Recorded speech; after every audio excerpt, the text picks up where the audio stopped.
শেখ সাদি রহমতুল্লাহ আলাইহি বলেন, আমি এক শাহজাদা সম্পর্কে শুনেছি যে সে খাটো ও কুশ্রী ছিল, আর তার অপর ভাইয়েরা ছিল দীর্ঘদেহী ও সুদর্শন। একবার তার পিতা তার দিকে অপছন্দ ও তাচ্ছিল্যের সাথে দেখছিলেন। ছেলে সেও বুদ্ধিমত্তা ও দূরদর্শিতায় তা বুঝে নিল এবং বলল, আব্বাজান, খাটো বিচক্ষণ ব্যক্তি লম্বা নির্বোধ ব্যক্তি অপেক্ষা অনেক উত্তম। এমন আবশ্যক নয় যে বস্তু দৈহিক গঠনে বৃহৎ তা মূল্যও অধিক। প্রবাদ আছে, বকরি ছোট হলেও পবিত্র হালাল, আর হাতি দৈহিকভাবে বড় হলেও অপবিত্র হারাম। তুর পাহাড় ভূপৃষ্ঠের পাহাড়গুলোর মধ্যে ক্ষুদ্রতম, কিন্তু সম্মান ও মর্যাদার দিক দিয়ে তা আল্লাহ তাআলার নিকট অনেক বড়। ছেলের এ কথায় পিতা হাসলেন এবং সভাসদগণও তার কথা পছন্দ করলেন, আর ভাইয়েরা মনে ব্যথা পেল। শেখ সাদি রহমতুল্লাহ আলাইহি বলেন, আমি শুনেছি যে ওই সময়েই বাদশার এক চরম দুশ্মন আত্মপ্রকাশ করল। যখন উভয় পক্ষের সৈন্যরা পরস্পরে মুখোমুখি হলো এবং যুদ্ধের ইচ্ছা করল, তখন সর্বপ্রথম যে ব্যক্তিটি যুদ্ধের ময়দানে পদার্পণ করল সে ছিল ওই খাটো পুত্রটি।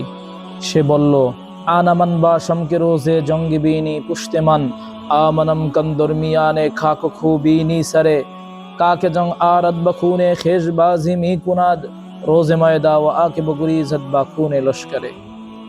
আমি এমন কাপুরুষ নই যে যুদ্ধের দিন পলায়নরত অবস্থায় তুমি আমার পিঠ দেখবে, বরং আমি হলাম এমন ব্যক্তি যার মাথা তুমি মাটি ও রক্তের মাঝে কর্তিত অবস্থায় পড়ে থাকতে দেখবে। অর্থাৎ আমি যুদ্ধ করতে করতে শহীদ হয়ে যাব, তবু পৃষ্ঠ প্রদর্শন করব না।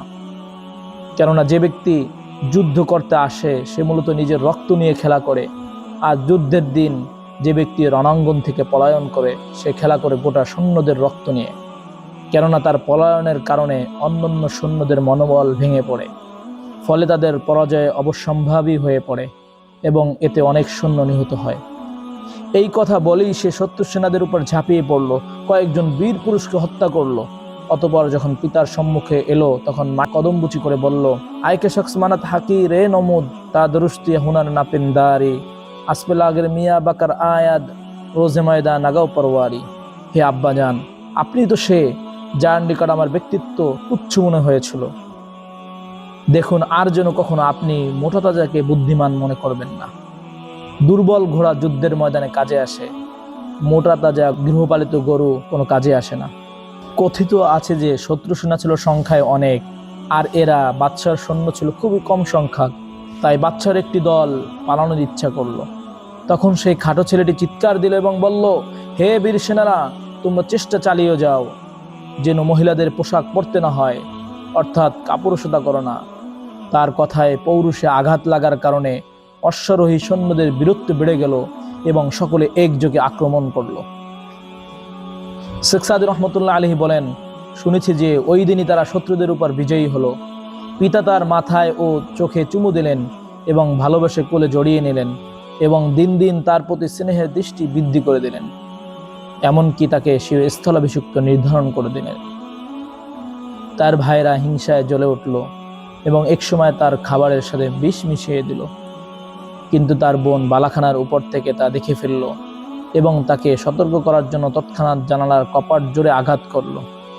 তখন ছেলেটি তীক্ষ্ণ বুদ্ধি দ্বারা ঘটনা আঁচ করতে পেরে খাবার থেকে হাত গুটিয়ে নিল এবং বলল, এটা অসম্ভব যে জ্ঞানী ব্যক্তিরা মরে যাবে আর নির্বোধরা তাদের স্থান দখল করে নেবে। কাসনায়াত বাজিরে ছায়া এবং অরহুমা আজ্জাহা সওয়াদ মাদুম। পেঁচার ছায় কেউ আসবে না যদিও হুমা পাখি দুনিয়া থেকে বিলুপ্ত হয়ে যায়। দরবারের লোকজন পিতাকে উক্ত অবস্থা সম্পর্কে অবগত করল। পিতা তার ভাইদের ডাকলেন এবং প্রযোজ্য কানমলা তথা উচিত শিক্ষা দিলেন। অতঃপর প্রত্যেককে রাজ্যের বিভিন্ন অঞ্চলের মনোপুত অংশ নির্দিষ্ট করে দিলেন, যাতে যাবতীয় বিশৃঙ্খলার অবসান ঘটে এবং ঝগড়া মিটে যায়। আমরা এই ঘটনা থেকে 3টি উপদেশ গ্রহণ করতে পারি। 1. বাহ্যিক গঠন আকৃতি দেখে কাউকে ছোট মনে করা যাবে না, বরং তার গুণাবলী অনুযায়ী তাকে মূল্যায়ন করা উচিত। কেননা বাহ্যিক গঠন প্রকৃতি সরাসরি আল্লাহ কর্তৃক প্রদত্ত, এতে মানুষের কোনো হাত নেই। 2. অযোগ্য লোকেরা পরিস্থিতির সুযোগ গ্রহণ করার পূর্বে যোগ্য লোকদের উচিত অকপটে আপন যোগ্যতার বিষয়টি উপস্থাপন করা, নয়তো একদিকে যেমন তার যোগ্যতা আড়ালে পড়ে থাকবে, মূল্যায়ন হবে না, অন্যদিকে সাধারণ মানুষের জানমাল ক্ষতির মুখে পড়ার সমূহ আশঙ্কা তৈরি হবে। 3. রাজা বাদশাহদের পরিবারের সদস্যদের মাঝে অথবা কোনো দলের নেতৃবৃন্দদের মাঝে আত্মকলহ বা হিংসা বিদ্বেষ থাকলে তা কৌশলে দমন করতে হবে, অন্যথায় পারস্পরিক বিবাদের কারণে সেই রাজার রাজত্ব হারানোর সমূহ আশঙ্কা রয়েছে।